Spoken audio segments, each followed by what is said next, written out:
Hi, everybody. I'm DJ Sixsmith. You're watching The Sit Down. We're going to have a blast right now. We got the boys of the Bronx here with us. The Bronx USA brand new documentary. Danny Gold, nice to meet you. George, how are you, my friend? And Robert, how's everything going, guys? Good. Pretty good now that we're with you. All right. Well, George, why don't we start off with you? What was it like going back home to the Bronx and putting this whole thing together? The Bronx is my first love, and since kindergarten, since I was 4 years old. And then I went to PS 80 in the Bronx, and Robert went to the same school. We both went to DeWitt Clinton together. Yeah. And Gary and Penny Marshall, they also went to PS 80. Marcielli was their original name, because it was an Italian neighborhood, right, an Irish neighborhood, a Jewish neighborhood, and everybody lived in these apartment buildings. And he describes it so well as all the doors are open. You go out and play. And it's exhilarating. And as soon as you get out of school, you're out playing stickball, basketball, punch ball, everything. And it was just the greatest part of my life at the beginning. And also, I got attached to comedy that way because we went to the Tuxedo Theater on Jerome Avenue, which became the David Marcus Theater. It became the David Marcus after a war hero. But when I was like 5, 6, 7, it was the Tuxedo. We went to see Laurel and Hardy and Abbott and Costello and the Marx Brothers, and you saw everybody. The laughter among us, it just was set up my road to comedy. I just wanted to be around laughter so much, and with my friends, we did a lot of reunions every 5 years. We have a birthday party, and there's just nothing but laughter there, and that's. I followed that. It turned out quite well for me. That's awesome. Robert, how about for you? I mean, you're back home. We're doing a little street performing out there. I've been up there many times. When my book came out, I went up with it's called The Amorous Busboy of Decatur Avenue. A little plug there, but we walked everywhere. Yeah, it was a walking existence. It was almost like a little European village. There were groceries. There were no supermarkets. When the A&P finally opened, I remember my parents ducking past the grocer because they felt embarrassed they weren't patronizing because things were cheaper at the A&P. You had the Italian, the German delicatessen, you had the kosher delicatessens, you had the smoked fish emporiums. There were 2 or 3 between Decatur Avenue and Jerome Avenue, 6-block area, candy stores, where you'd sit and have an egg cream and a pretzel and thumb through the comic books and you know what, we haven't mentioned the cards. We call them tickets. They were either ball players or Western stars. And do you know we used to play poker with those cards? With those, wow. In between punch ball games and stickball games. When the weather was clement in the spring and summer, we'd sit on the curb and deal cards and play for tickets. Did you ever do that? Oh yeah. Well, baseball cards were very valuable. Oh yeah. But we used to play against the wall. We used to flip them. If a picture comes up and the next one is a flip, you win that thing. And also, we used to go against the wall. We used to flip the cards. Whoever got it closer to the wall. If you get a leaner, that you'd win everything.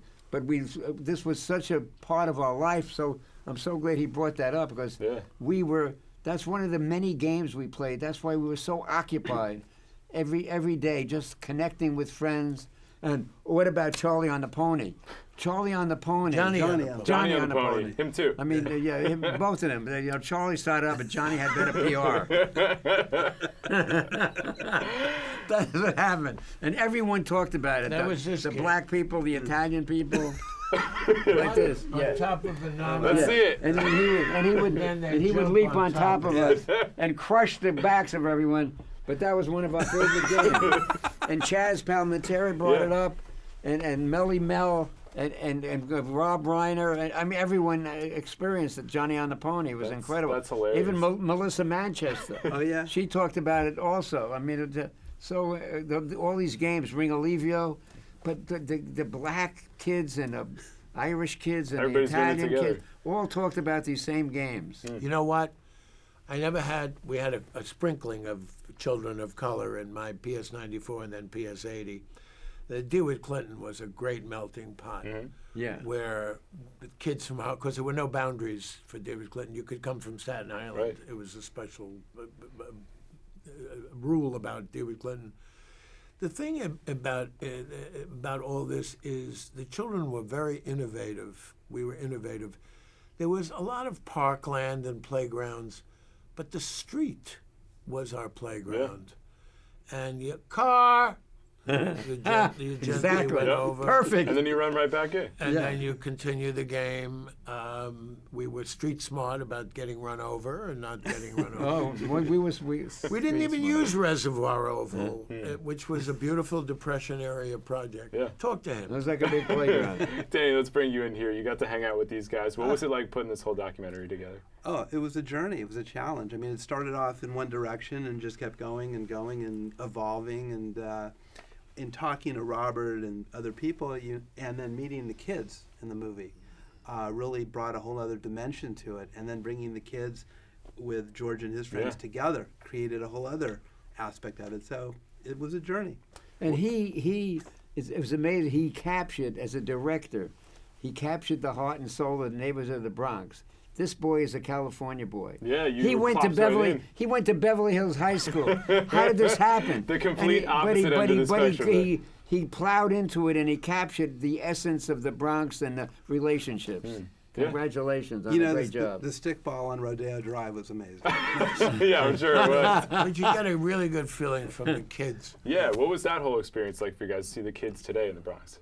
Well, to me, it was that was hugely, highly emotional because of the bonding of the kids. And Danny set up a conference with 3 old Jewish guys, and these kids were, from Ghana, Puerto Rico, Jamaica, first, second generation kids that, and we bonded with them. The 3 of us. It was Carl Gollop, Jay Schwartz, and myself. Because those 2 guys still live in New York, so the 3 of us hung out with them, and it was an incredible connection.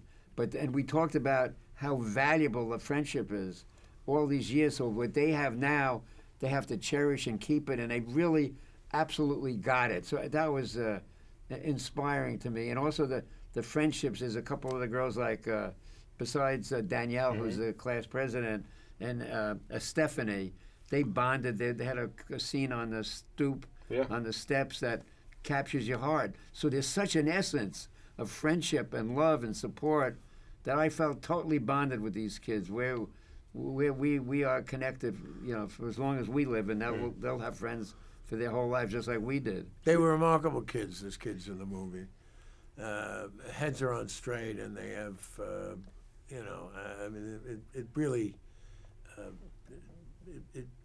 it's past the surface. They reveal quite a bit about themselves. Now, when I went there, and George graduated about 9 years before me, it was all boys for many years, DeWitt Clinton High School. And they were nostalgic, the boys. They believed in the good old days, 1 million BC. Hey, lady! Honey! It's so funny. Hey, darling! I know that the academics improved when girls were admitted. And also, I was filming one of my HBO specials in the boys' room because we used to sing doo-wop in there. Yeah. Woo! He was a teen. He was a great singer. We hear about your experience singing, which was nice to hear about. Teen tones. This guy is great. The funny thing is, they were converting to co-ed, and that summer we were using that men's room, the boys' room.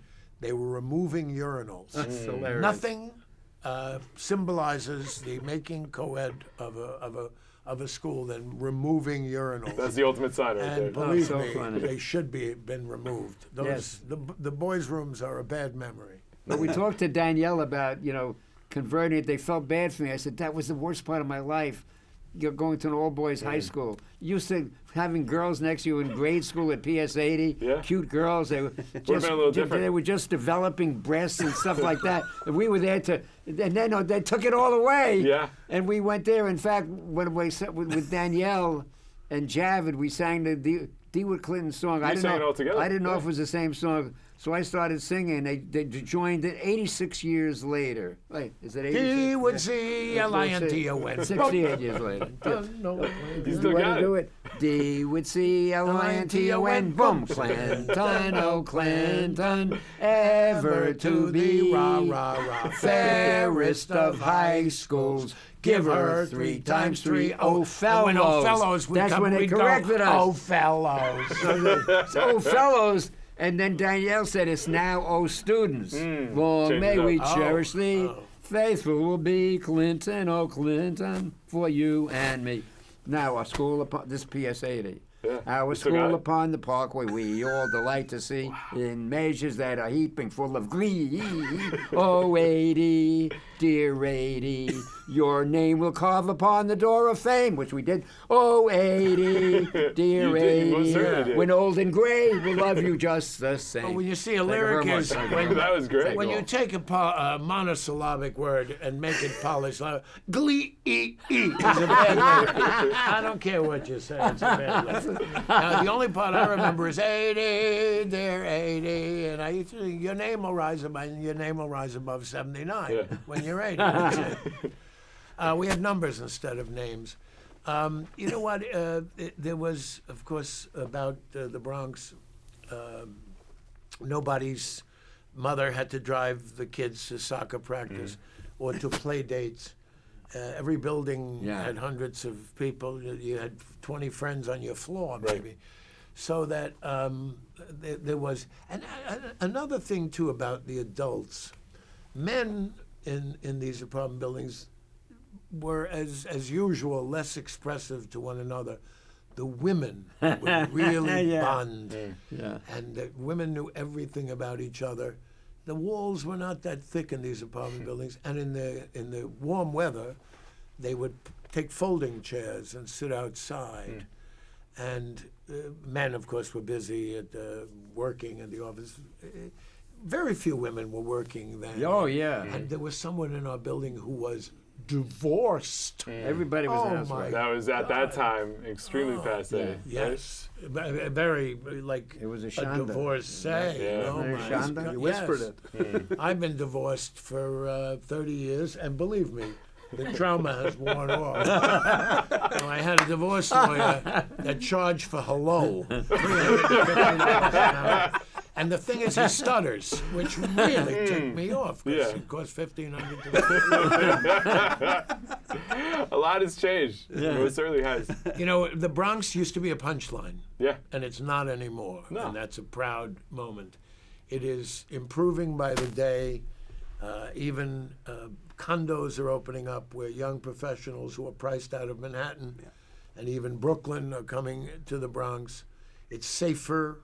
It's better, more prosperous. It was wonderful. We lived there. It went through some bad times. There's no doubt. Yeah. There's no doubt. The Bronx would get a laugh, and now it's back, and it's the Bronx, USA, which is Exactly. What And we needed. Danny did some incredible research musically, you know. Yeah, the Boogie Down, right? With Melly Mel, Grandmaster Melly Mel, and hip hop, salsa. He's a musician at heart, and he just captured the essence of the beginning of all of this great music that came out of the Bronx. What fascinated you the most about what you learned in your research? Oh, the research about Yeah. music or the research about the Bronx? The music and just the Well, city itself. the music, the multicultural music that came out of the Bronx. You know, you had the doo-wop. I think Dion and the Belmonts. Did they come out of the? Oh, of course. They came out of the. They, Bronx? they lived right where Chaz is in Little Italy. That was their neighborhood. You go from that to hip hop. Arthur Started on Avenue. Sedgwick Avenue with Cool Herc and Melly Mel and Grandmaster Flash, and then other stuff. It was just a wonderful, a place of music, and I wanted to try to bring the different elements of it. And then Charlie Fox and Paul Williams, who wrote the opening song, captured that. I mean, you have kind of a little bit of Broadway, you got some rap, you got some doo-wop in the song. All the elements were put together, which is interesting because Charlie Fox, who wrote "Killing Me Softly," "I Got a Name," a lot of others, "Happy Days," Laverne and Shirley, Yeah. and then he wrote the music. but Paul Williams wrote the lyrics, and he's from Nebraska. I'm looking forward to meeting Paul today. Yeah. But he pronounced the Bronx right, didn't he? The Bronx, but D.A. Bronx. That's the Bronx, title. yeah. That's the Rob title of the song. Reiner points out that it's the only place with an article, except The Hague. Nobody thinks about that. The Bronx and The Hague about That's it. funny, About it. yeah. You know, nobody no. You know, Hal Linden says in it, it's because Jonah Bronk and his family lived there. People say going up to the Bronx. It's not entirely certain that's true. It could be a kind of urban. We're just kind of fairy tale. running with that urban legend. At this Yeah, point. because their name was Bronck. I believe they were Swedish. Let's go see the Bronx. And they were the first ones to go to Schreff's restaurant. No, our movie thing was at David Marcus Theater, and as you said, walking there, and we would be so hungry after seeing a double feature on Saturday, and on the way home we'd buy a snack. Now there were no McDonald's, there were no Burger Kings. Very often our snack was a nickel's worth of sauerkraut, right out of a barrel. Wow. The appetizing store, Yeah. you couldn't get a nickel's worth of lox or Nova because a nickel's worth would be microscopic. Today it's $40 a pound. Then Yeah, a it's little about different now. $12 a pound. But there was a cozy kind of people knew each other on the street. Again, a lot of people had cars, which got in the way of our stickball games, you know. But it was a walking society. And in our childhood, on my block, 3 vacant lots. It was still being built. Everything went north in New York, and the Bronx is as far north as New York City gets. And there was actually a farm on East Gun Hill Road, east of Vanderchild's High School. A guy had a couple of goats and things like Wow, that. I never knew that. Yeah, I mean, it was a remarkable place in transition. Wow, really interesting. So I told you guys I went to Fordham, which I had a great experience in the Bronx. I need to know, favorite Arthur Avenue spot. Where do you guys like to go? Mario's. Yeah. Yeah, Mario's. You know, it was funny because Jews like food, as we know. You know, besides it's a ritual going to Chinese restaurants. You know, every Sunday night Right. we all went. But my father loved Italian food. We spent a lot of time at Arthur Avenue.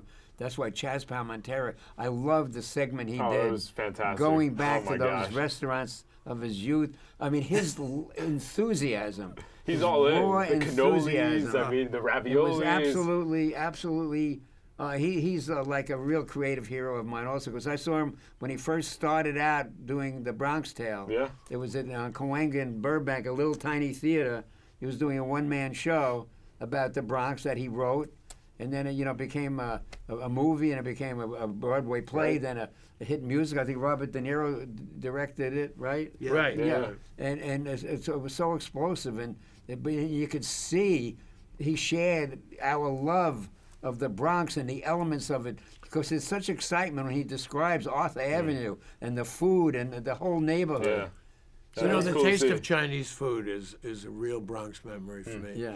I have been eternally searching for the taste of the original Chinese Still food. haven't found it? No, because it's out of style now.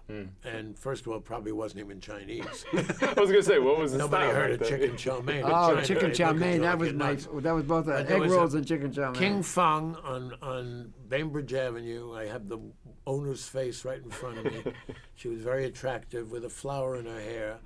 How many are you? And sit down. 90 cents for a combination plate. Oh, man. Wonton soup, egg roll, Oh, chicken my chow God. mein. I am hungry. And that's all I thought Chinese food was. And it's very hard to find it now Yeah. because much more authentic cuisine has taken over, a lot of spice and other stuff. But it's a flavor that will stay with me for the end of my days, to the end of my days. The other one was pizza, which I discovered Oh, later. man. The best pizza. Yeah, my aunt said, gee, that Mr. Pizzeria must be a rich man. He has so many restaurants. She didn't know what it was. She thought it was a chain. Jim's Pizzeria opened on the corner of Gunner Road and Perry Avenue. fresh-made pizza. It was a brilliant idea, pizza. I don't know who invented it, Some Italian, I think. but bring them back. I don't know. I had the best pizza I ever had Yeah. in New York, Rome, and Tel Aviv. Tel Aviv. Wouldn't Tel expect Aviv. that. There's a place here in Manhattan called Capizzi, where we went to Kosher celebrate. pizza. I think we get free lunch now. The Capizzi, it's on 9th Avenue and 40th Street, and it's absolutely incredible. We go there to celebrate after Jerry Seinfeld does the Beacon Theater. We go down there to just celebrate. The pizza was amazing. It reminds me of the first pizza I had in the Bronx also. Wait a which minute, was it's not superb. fair though. That's not in the Bronx. No. We must only. We're only talking about the Bronx. Yes, but I say pizza rules. Pizza overcomes these boundary And problems. of course there was the Lowe's Paradise, That's the fancy one. which was the fancy. It's still there. It was a church. It was this and that, and but it had stars in there, and Clouds, stars. that balcony had more DNA in it than Miami CSI. When it- Yeah, you could walk through it and get pregnant. Oh my gosh. But it was magnificent, and that was and there was funny. a certain smell to movie theaters, not only of popcorn, but something else, maybe from the carpeting or whatever. But they were, to me, akin to a religious experience. To see the great. room gets dark, and then there's a moving image.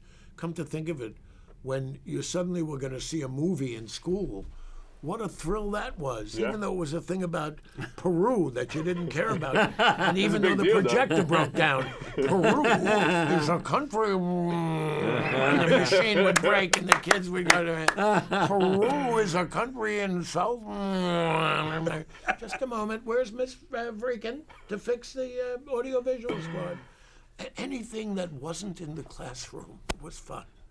A special show, a slide show, a puppet show. We did have good times here. Let's go back.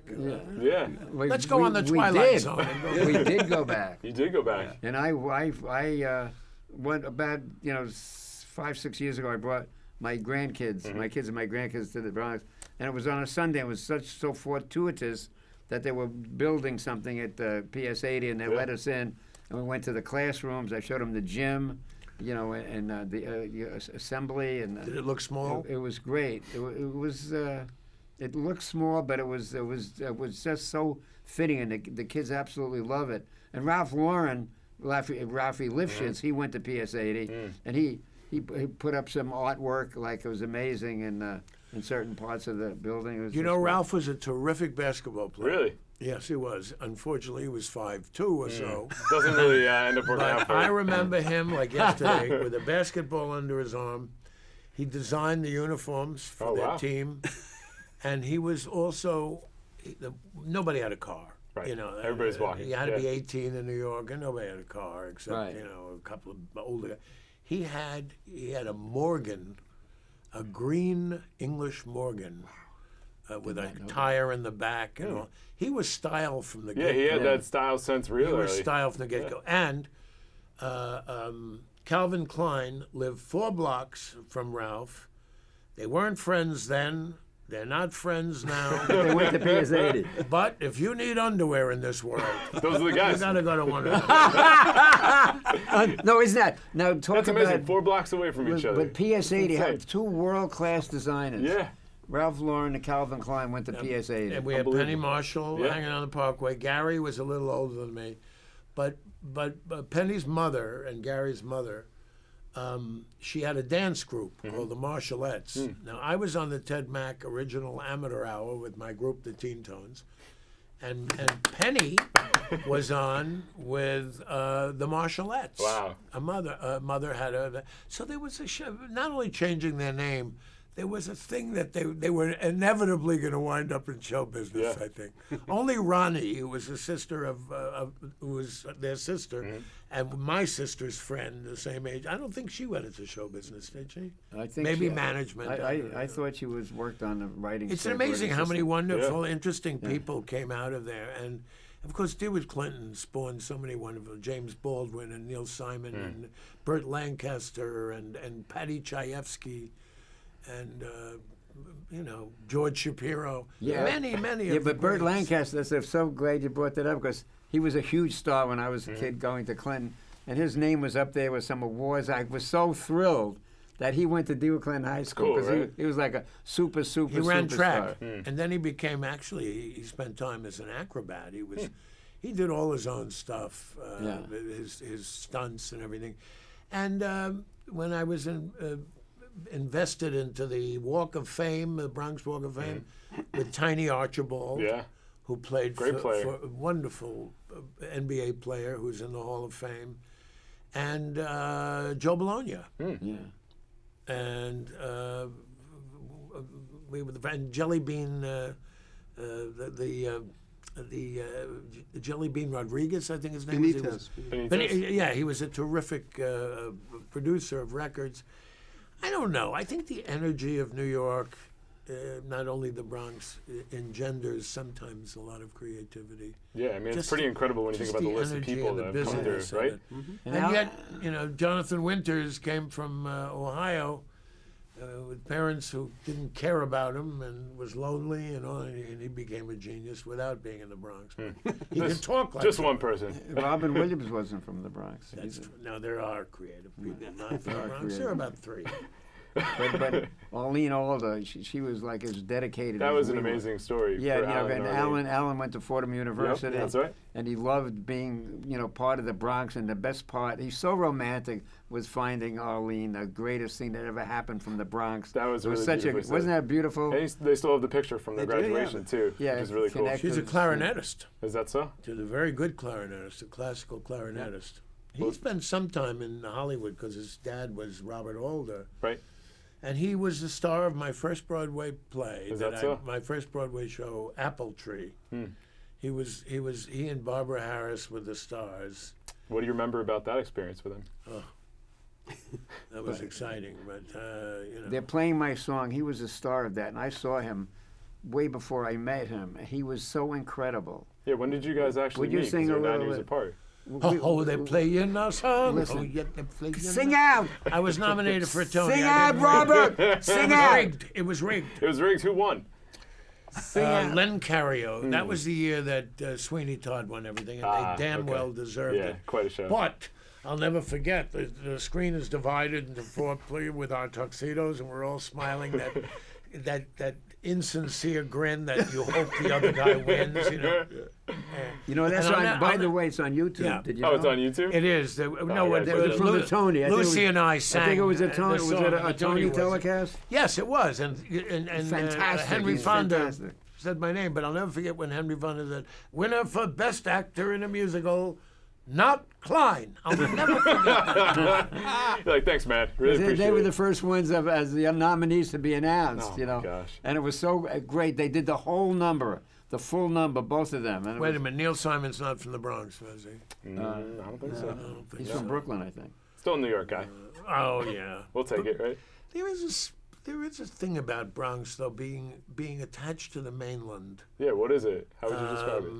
Although we're not landlocked, we're on the Sound there, but we're not a sailing people. No. Like the shanty, hee-ho-dee, ho-dee, shiver me. In the Bronx, it's just yo.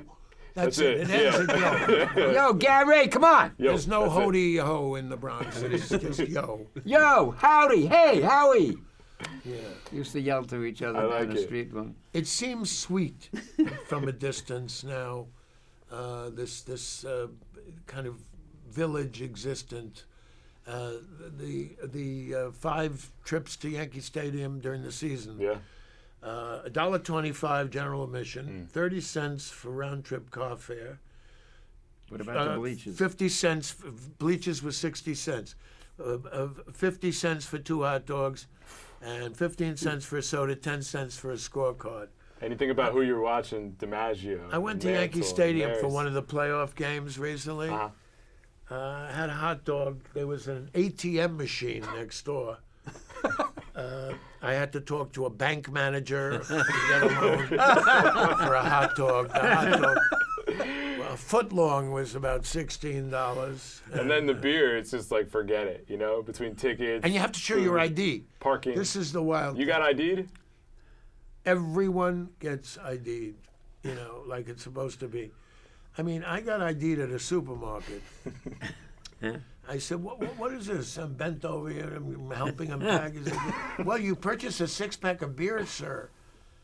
I said, Raimondo, what's your name? Raimondo, his name was on his thing. I said, I got up 6 times last night to pee. I have a prostate the size of a Rocky Ford Canton. You sure you want my ID? Guy is so funny.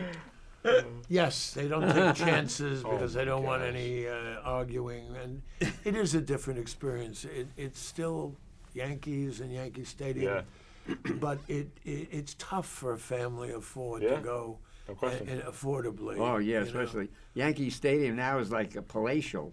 Yeah, I mean, much more corporate. you feel intimidated. It's the opposite of the ballpark building, I went into when I was a kid. Yeah. You know, because it's a palace. It's so fancy. I know. But George was a Dodger fan living in the Bronx. How was that? Yeah, I saw the Dodgers hat. I was wondering about that. You're a Brooklyn Dodgers fan? This is see, there was 15 of us. Okay. Friends. Those are the Bronx boys. That's your guys, We yeah. did our first HBO when we were 7. HBO, bought the first one when we were celebrating. But so when I was a kid, the Yankees were completely dominant. Yeah. And out of 15 kids, 2 of us became Dodger fans, Howard West and myself. Howard became my partner, my buddy forever. You know, he passed away recently. Mm-hmm. We did a tribute to him, but we fell in love with the Dodgers. And because we suffered. It was, a lot of suffering. We suffered a lot. The Yankees clobbered us. The best year of my life was 1955. 55. Don't even mention 55. 1955. Finally was the year. The Dodgers won the World Series. Finally. They beat the Yankees. The greatest day of my life was I was that really final depressed. 7 day. Worst day of your life? Yeah, but look at all the joy he had rooting for the Yankees all It those was years. so awful Come on. when they lost finally. And my sister, I have an older sister. She was very understanding. She went, "They lost the World Series. They lost the World Series." And we heard that from the Yankee fans all the Parents time. get so cranky when you try to kill your sister. I mean, when the thumb marks were removed by surgery. You know, it's so funny. Nobody mentioned my B. I think people watch it, they'll think it means the Bronx. No, I knew it was Brooklyn But, Dodgers. Yeah. You know what? I look at the Dodgers now with great admiration. Yeah. Because of Jackie Robinson, because of the diversity, because of Pee Wee Reese's, I won't say heroic, but He was heroic. He could put his arm around him in a Human. racially prejudiced city like Cincinnati. the Yankees It's were one of the still most kind of emotional snooty. things ever. Yeah. And, No, you Dodgers know. stepped away with And that. also, I, to be honest with you, it's a little bit intimidating. I mean, the national anthem, I expect. The national anthem we always sang at the ball game. The extra God Bless America, I guess they put that in after 9/11. And at no, least they pay I tribute thought to the old veterans. But, you know, this is an intimidating thing. Will I you didn't- stand up and, you Yeah. know, they... and, of course, a lot of people are in the bar. They Sure. don't even pay attention. They're drinking. But, gee, I saw that... this has nothing to do with it. I saw that Trump went to the game on... Oh, he did? Yesterday. yeah, did, and he yeah. got very well received. Unless there were owls in the studio. He must have said, well, who brought in these owls? I've never heard boos before. That's right. Mostly you're in South Carolina in front of I did Little not bit of a know that. different I did audience, not yeah. know he people went to with the their game. mouth And the hanging. Nationals lost, too. Still haven't won a World Series game since the 30s. Every So, home field lost. You know, I'm isn't that rooting amazing? for him. Come on, Nats. I mean, up 2-0, down 3-2. Yeah. Not looking so good. No. And they all lost on their home field. Isn't Yeah, that that's right. You absolutely win amazing? 2 on the road, you lose 3 at home. Absolutely. It's amazing how much it meant to us as children and Yeah. how much it still means to people. I remember my father took me to see Ed Lopat and I forgot what other Yankee. They were at Macy's signing autographs. Hank Bauer. He Okay. was a hero of mine. He also was a Purple Heart in the South Pacific. He was a Marine. But I could smell the alcohol in their breath. They Oh, were man. late, you know, and he looked up at me, and one of them, Hank Bauer, Ed Lopat, went, "Hello, kid. You a Yankee Junior?" How old were you at this point? About 8 or 9. Oh, my gosh. And it was a little embarrassing. Yeah, That's I so think so. funny It because reminded me of the subway. You get these Seagram's belches in your face from grown-ups with the Daily News under their arm, you know, in a lunchbox. A nice liquor after work blast. Guys, it's been When a lot I was of in the fun. mailroom with William Morris, we used to have to go on You're messenger not, trips. you're not ending this. I'm I sorry. can't end it yet. No I way. just got to olfactory department. When I love have to smells tell you of an all Ebbets kinds. Field story. Sure. So when I was in the mailroom with the Bronx, we used to pick up, deliver films and pick up checks and deliver mail. I had an assignment to pick up Pee Wee Reese and Duke Snider, two wow. my heroes Yeah. at Ebbets Field, to take them to the Martha Ray show. They were special guest stars on the Martha Ray show. Uh-huh. So I went to Ebbets Field. Of course, I got there like in the second inning instead of the ninth, and with a car with a Lincoln to pick them up. And it was in the dressing room. Don Newcomb, I think, was like 17 years old. I mean, it was just an incredible experience. So I go in the car with both of them, Pee Wee Reese and Duke Snider, my heroes. And apropos to what you're saying, he said, "Pull over, George. I want to get some beer." I said, "But you're my heroes." You find out who your But heroes really are. they had their beer, but it was a thrill of a lifetime. That's awesome. For a kid like me to be with both of them, and they did very good on the Martha Ray show, which was a Definitely. comedy show from Manhattan. You guys have done a lot in show business in all your careers. When you think about what you're most proud of, what comes to mind? You doing Being the right show. here with me. Absolutely. I mean, that's got to be like number No, two, right? No, there's no contest. The bar has been set. What sticks out all these years later for you guys? You want to know my feeling that something I did the best and I'm so very proud of. There are a lot of things. Performing for 4 or 5 presidents. My book about the Bronx. Yeah. It ends when I'm 25, but it's about my growing up and going away to college too, but all that. I think that's my proudest thing. Which presidents did Amy- you perform for? Carter, what's my favorite? They're playing our song right on the White House lawn. My parents were sitting next Wow. to President Carter. We got a standing ovation. President Carter came up on the podium to see what a standing ovation looked like. He had never had one himself.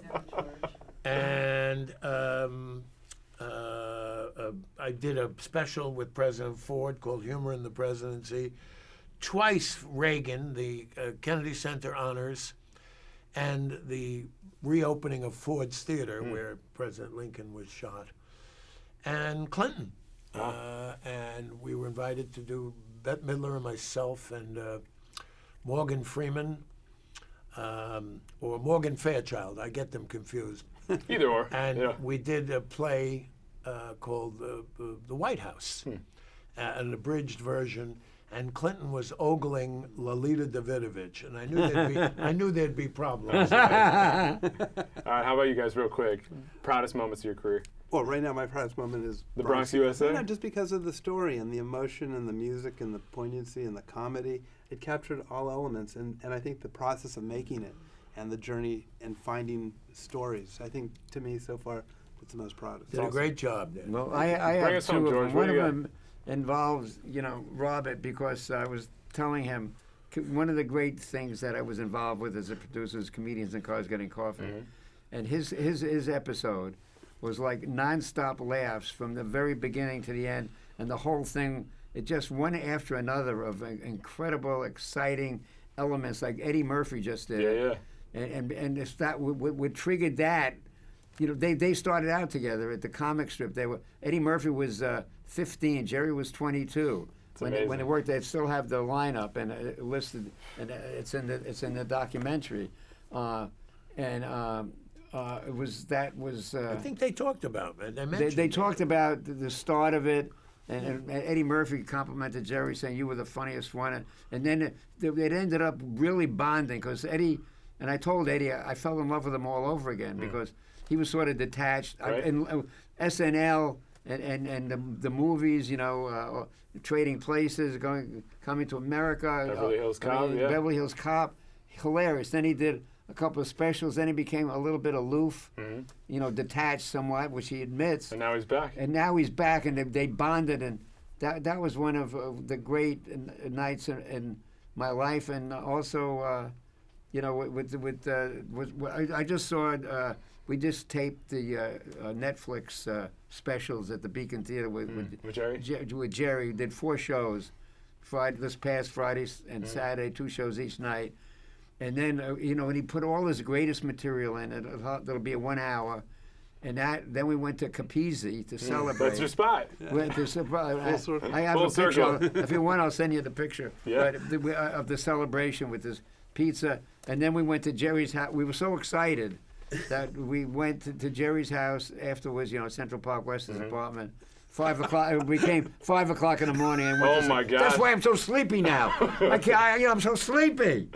Well, we're going to end it right there. Guys, it's been an absolute pleasure. Thank you. Danny Gold, Yeah, absolutely. George Shapiro. How did we do, though? Robert How about the Klein, date the and time? Bronx, USA. How did- Wednesday, October 30th. That's a big day. Yeah. October HBO? 30th, 9 p.m. HBO. There you go. For the fellas, I'm DJ. We'll see you next time here on The Sit Down. Thanks.